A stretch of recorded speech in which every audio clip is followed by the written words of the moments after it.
안녕하세요. 요즘 날씨가 너무 좋지 않나요? 여러분은 사계절 중 어떤 계절을 가장 좋아하시나요?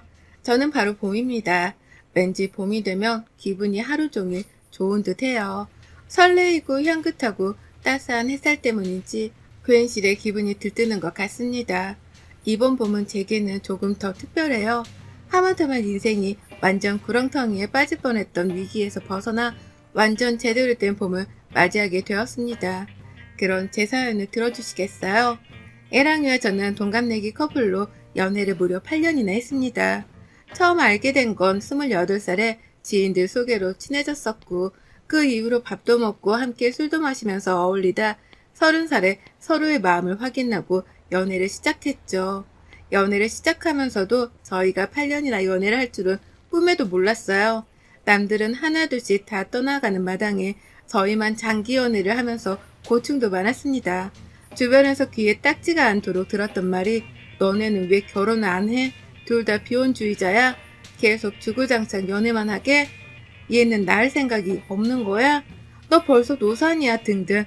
다시 곱씹어봐도 스트레스를 받을 말들만 들었어요. 저희가 연애만 길게 하고 결혼을 미뤘던 건 솔직히 특별하게 큰 이유는 없었습니다. 단지 연애를 하던 그때가 그저 좋았고 결혼을 하기에는 아직 부족한 부분들이 많았다는 정도였죠. 저는 20대부터 내내 내 집 마련의 꿈 하나만 보고 살았던 사람이에요. 그렇다 보니 돈도 많이 모았고 늘 부동산 쪽도 틈틈이 공부를 하면서 관심이 많은 사람입니다. 저희 아빠께서는 사업을 하시고 엄마가 중개사셔서 부동산 관련해서나 재테크 관련해서는 많이 배웠어요. 돈을 안전하게 불릴 수 있는 방법들을 통해서 열심히 돈을 불리고 모으고를 반복했습니다. 그래서 꼭 35살 전에는 내 집을 살 거다 이 목표 하나만 보고 살았기에 이 목표가 이루어지기 전에는 솔직히 결혼하고 싶지 않았어요. 요즘 세상에 꼭 남자가 집을 해와야 하는 건 아니기에 제가 집을 해갈 수도 있죠. 그러나 집을 해가는 만큼 서로 어느 정도 경제적으로는 여유가 있기를 바랬습니다. 돈을 모으지도 못할 어린 나이이기도 아니기에 이 나이에 돈이 없어 여유롭지 못한 상태로 결혼하는 건 전 이해할 수 없었거든요.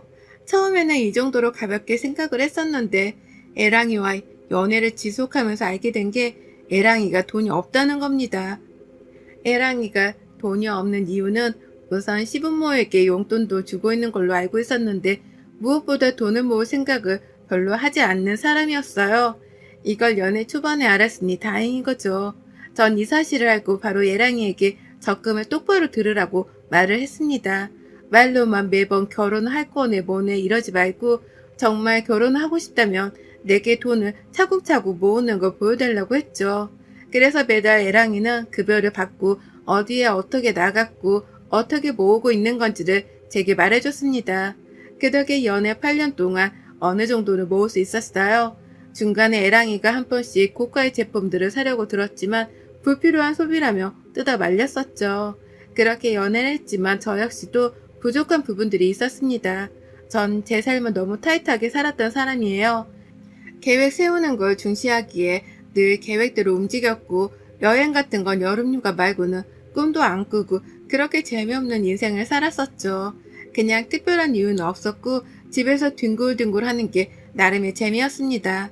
그런데 남편을 만나고 나서 주말에라도 어디 가서 바람을 쐬고 오고 그렇게 여유라는 걸 즐기게 되었어요. 참 좋았습니다. 숨통이 트이고 이렇게 살아야 행복하지라는 생각을 했었어요. 애랑이 덕에 여유롭게 사는 방법도 배웠고 너무 계획적으로 움직이지 않고 흘러가는 대로 사는 방법도 배웠습니다. 어떻게 보면 서로가 부족한 부분들을 서로가 채워주면서 만났던 거죠. 또 저희가 연애 기간이 길다 보니까 자연스레 양가 부모님께도 서로 인사를 나누고 안면을 튼 상황이었습니다. 특히나 시댁 식구들과는 정말 친하게 지냈어요. 시부모의 10살 어린 신우가 있었는데 워낙 어리다 보니까 용돈도 쥐어주고 하면서 지냈습니다. 신우가 취직을 하면서 홀로 자취를 하게 되었는데 그 동네가 또 제가 혼자 살고 있는 동네라서 자주 들여다보고 저녁에는 같이 술 한잔도 하는 언니 동생 사이로 지냈죠. 제가 이렇게 신우를 잘 챙기니까 시부모는 저를 더 잘 챙겨주셨고 늘 얼른 결혼하라는 말씀을 하셨습니다. 제가 시댁에 놀러도 자주 갔는데 가서 자고 오기도 하고 정말 서슴없이 지냈어요. 문제랄 거 하나 없이 지냈고 오히려 연애 때부터 이미 결혼을 한 듯 지냈습니다. 이런 남편과의 결혼은 너무나 당연했고 저도 이 사람과 아무리 싸워서 실망하고 열이 받아도 헤어진다는 생각을 해본 적도 없었어요.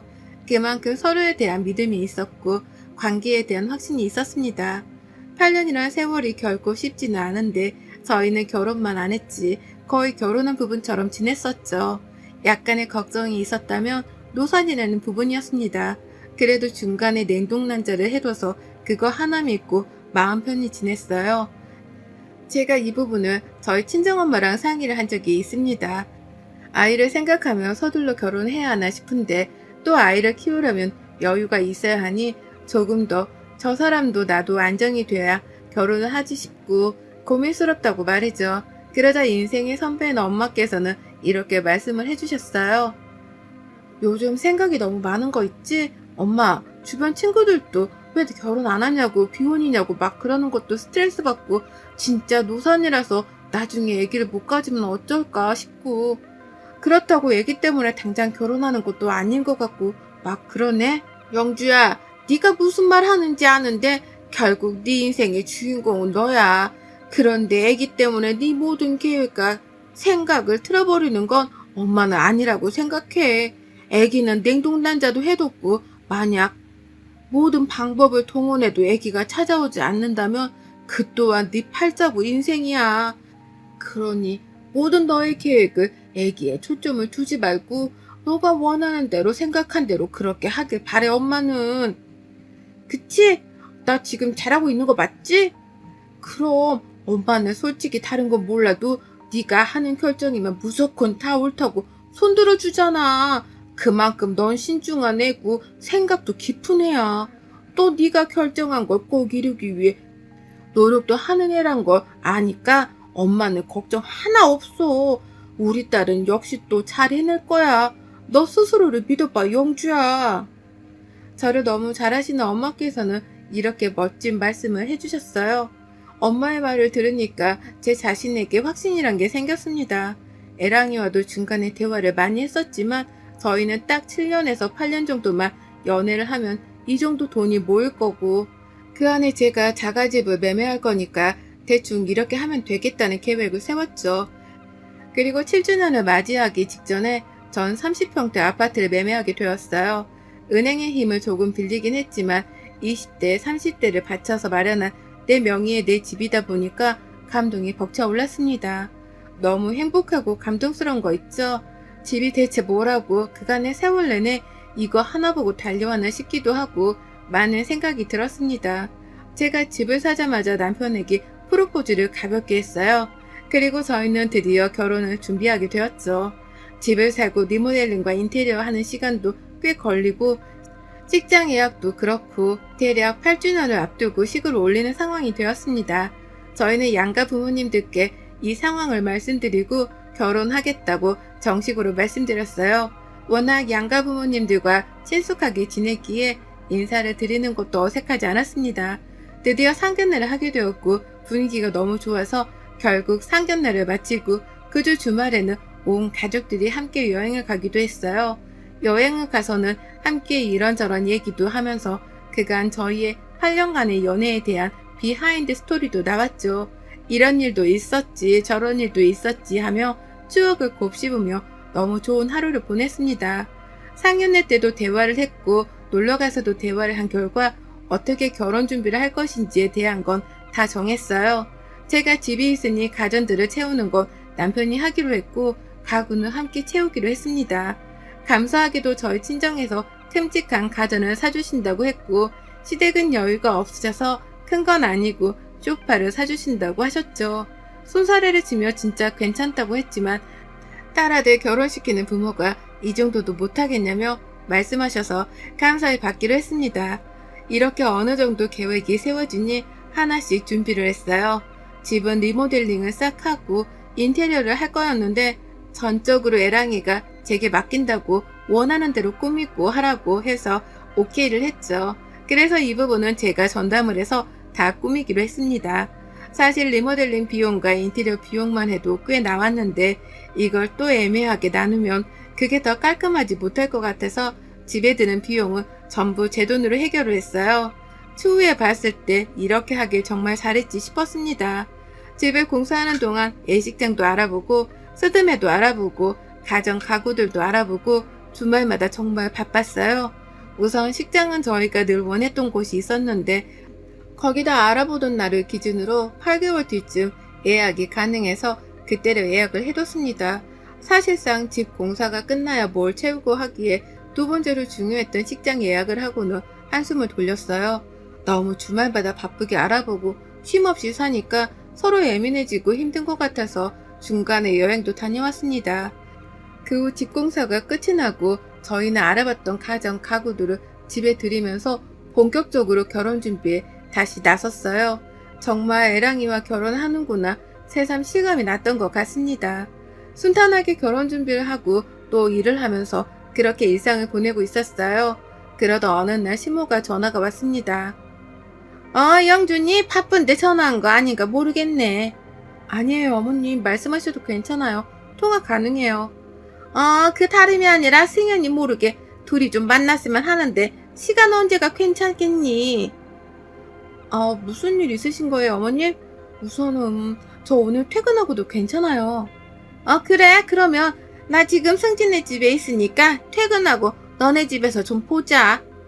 네. 시모는 갑자기 전화가 와서 애랑이를 모르게 둘이 보자고 했습니다. 신우네 집에 자주 오지도 않는데 신우네 집에 있다는 것도 이상했고 무슨 일일까 싶었죠.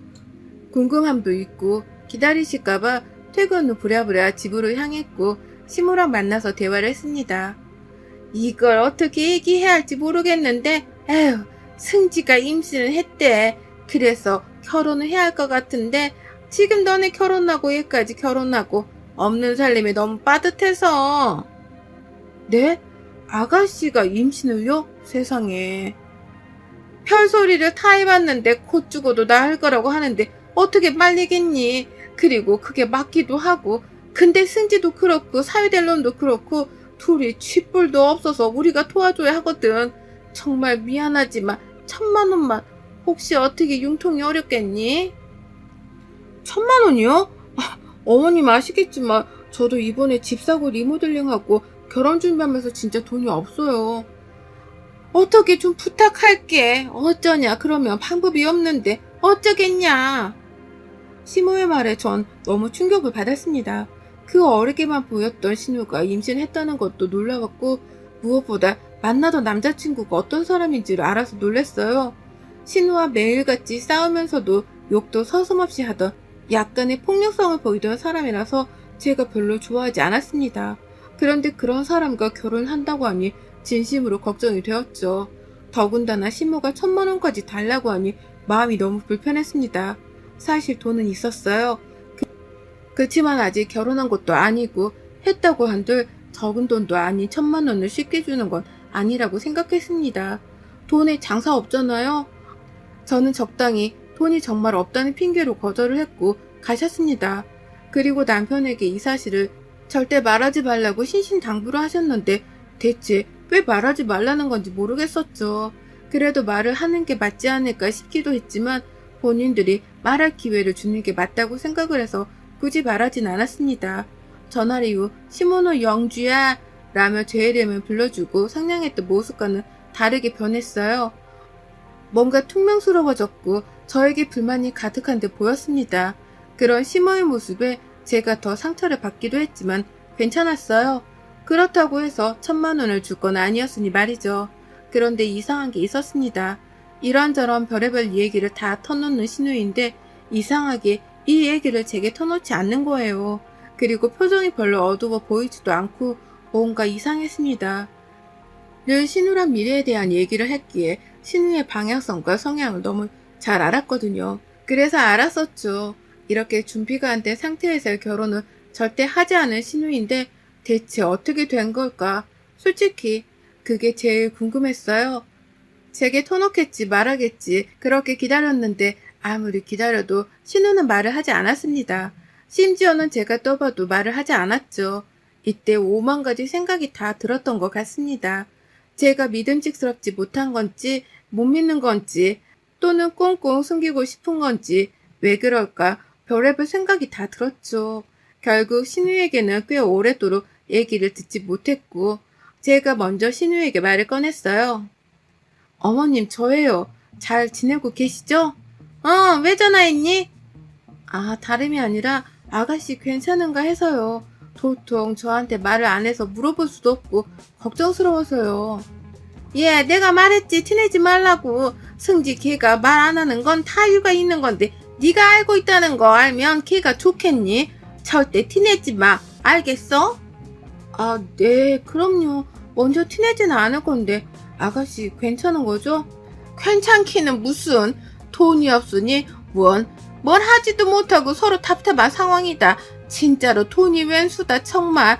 에휴, 없는 부모 밑에서 컸으면 지들이라도 여유롭게 살 것이지. 아유, 내 팔자야. 어머님, 아무튼 승현이 승지한테 절대 티내지 말고 모른 척하고 조용히 있어. 그리고 500만 원이라도 어떻게 어렵겠니? 어머님, 제가 있는데 안 드리는 게 아니에요. 정말 돈이 없어요. 죄송해요. 시모에게 전화를 해봤을 때는 신세 한타를 늘어놓더니만 결국 돈 얘기로 마무리가 되었습니다. 마음이 편치 않고 뭔가 찝찝한 구석이 있었지만 그러려니 하고 넘겼어요. 뭔가 이유가 있겠지 생각하면 말이죠. 사실 저 문제에 너무 깊게 신경을 쓸 수가 없던 게 제 문제만 해도 정신없고 바빠서였습니다. 워낙 정신이 없고 바쁜데 뭘 그렇게 붙잡고 있겠습니까? 결혼 준비에 집중을 하다 보니 하나둘 정리가 되는 듯 했어요. 그러던 중 시모는 저희에게 전화를 해 집으로 초대했습니다. 저녁에 와서 술 한잔 하자고 말씀을 하셨죠. 전 그때 딱 생각한 게 이날 말씀을 하시려나 보다 생각을 해서 알겠다고 했습니다. 그렇게 당일이 되었고 애랑이와 함께 시댁으로 향했죠. 가서는 별탈 없이 맛있게 밥을 먹고 술 한잔을 했습니다. 어느 정도 진행이 되고 있냐부터 시작해서 저희가 식전에 살림을 먼저 합치려고 계획을 했는데 이 부분에 대해서 찬성한다고 말씀을 해주셨죠. 저는 이미 집에 들어가 있었고 애랑이가 들어오면 되는 상황이었기에 어떤 방법으로 언제 들어갈 거냐 이런 일상적인 대화를 했습니다. 그런데 신우가 소주를 마시는 거예요. 저 진짜 순간 너무 놀라서 신우에게 뭐 하는 짓이냐고 말하고 소주잔을 확 빼앗아 버렸습니다. 아가씨, 지금 뭐 하는 거예요? 소주를 왜 마셔요? 네? 언니, 왜 그래요? 뭘 왜 그래요? 세상에, 산모가 술을 마시면 어떡해요? 아가씨 미쳤어요? 어머님은 안 말리고 뭐 하세요, 진짜? 네? 누가 산모예요? 저요? 제가 임신했다고요? 그게 무슨 소리예요? 언니, 제가 왜 임신을 해요? 저 아닌데? 네? 어머님이 아가씨 임신했다고 저 찾아와서 말씀하셨는데 꼭 비밀로 해달라고. 아직은. 아니, 어머님, 지금 이게 무슨 상황이에요? 정말 황당해서 말이 나오지도 않았습니다. 그렇게 신신당부하던 신모는 당황스러운 기색이 역력했고 전 신모에게 물었죠. 어머님, 아가씨 임신했다면서요. 이게 무슨 상황이에요? 얘는 생사람을 잡네. 내가 언제 그런 말을 했다고 그러니? 어머님이랑 나눈 카톡도 그대로예요. 그렇게 발뺌하지 마시고 설명을 해주세요. 어머님, 아가씨 임신해서 결혼시켜야 한다고 1,000만 원도 빌려달라고 하셨잖아요. 어떻게 그런 거짓말을 하세요? 저 지금 너무 충격적이네요. 그래서 그렇게 이 사람한테도 아가씨한테도 티내지 말라고 하셨던 거예요? 제가 1,000만 원 드렸으면 어디에 쓰시려고 했는데요. 엄마, 이게 사실이야? 대체 왜 그런 거짓말을 했어? 엄마, 이게 무슨 말이야? 언니 말이 사실이야? 아유, 그래, 내가 거짓말 좀 했다. 왜? 이렇게 안 하면 네가 1,000만 원 안 빌려줄 것 같아서 그랬다. 빚은 해결은커녕 점점 늘어가니 답답한 마음에 딱 1,000만 원만 있으면 급한 불 끄니까 그래서 그런 건데 그게 그렇게 잘못한 거니? 시몬은 너무 당당하게 거짓말을 했다고 인정을 했고 이어 뻔뻔하게 제게 뭔가를 내밀었어요. 어차피 이렇게 된 거 그냥 까놓고 오늘 말하려고 했는데 잘됐다. 이거 받아라. 그렇게 시모에게 건네받은 A4 용지 한 장에는 큼지막하게 빈 목록이라고 적혀있고 아래에는 세세하게 시댁에 있는 빚에 대한 금액과 이자 등등이 나와 있었습니다. 전 대체 제게 왜 이런 걸 주나 싶어 되물었죠. 저한테 이런 걸 왜 주세요? 왜긴 이게 다 결국은 자식새끼 키우느라고 우리가 친 빚인데 이제 니들이 결혼하면 니들도 같이 갚는 게 맞지 않겠니? 그래서 내가 이렇게 정리를 했어. 어차피 영주 너도 돈 좀 있고 니네 집도 빵빵한데 이게 뭐 돈으로 보이긴 하겠어? 우선은 이자 나가는 것들부터 아까우니까 떨굴 것 좀 떨구자. 우선순위는 1, 2, 3, 4 그렇게 적어둔 대로 보고. 가만 보니 어머님은 저를 돈으로만 생각하셨나 보네요. 그런데 이를 어쩌죠? 전 사람들과 가족이 되고 싶었던 거지 기생충들을 먹여 살릴 생각은 죽어도 없거든요. 더군다나 이렇게 말 같지도 않은 거짓말을 딸 팔아서 한 심으라면 더더욱 가족으로 절대 엮이고 싶지도 않고요. 너무 감사해요, 어머님. 이런 사람이란 걸 지금이라도 보여주셔서 하마터면 깜빡 속아서 이혼녀 될 뻔했지 뭐예요. 감사합니다. 그리고 기생할 곳 얼른 찾으시길 바래요. 전 결혼 뒤집어 버렸습니다. 애랑이는 신우와 함께 울고불고 빌면서 매달렸지만 대꾸도 해주지 않았어요. 위약금도 물고 조금 손해는 있었지만 일부분 역시 파탄 사유가 애랑이니까 네가 알아서 하라고 했습니다. 그랬더니 순순히 알아서 해결하더라고요. 그래서 전 기생충들을 다 떨궈내고 저 홀로 리모델링 예쁘게 한 제 집에서 살고 있습니다. 정말 저런 실체가 있는 줄도 모르고 결혼했다면 제 결혼 생활은 생각만 해도 아찔하고 끔찍한 거 있죠? 8년의 시간이 조금 후회되고 아깝긴 하지만 이 또한 제 인생이라 생각하고 마음 쓰지 않기로 결심했습니다. 여러분의 생각은 댓글로 남겨주세요. 오늘도 시청해주셔서 정말 감사합니다.